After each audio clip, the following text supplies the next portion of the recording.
I have now come to Ananda Bazar. Here is the school, Adarsho School, Ananda Bazar School, and here is younger brother is selling fuska, and his fuska is very popular of this school.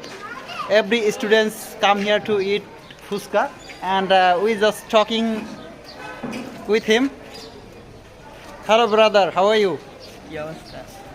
Alhamdulillah. He say Alhamdulillah. How is your business going on? আলহামদুলিল্লাহ ভালোই চলতেছে। And is this your fuska good? হ্যাঁ জি ভালো। Everyone likes your fuska? সবাই পছন্দ করে, সবাই আবার পছন্দ করে না।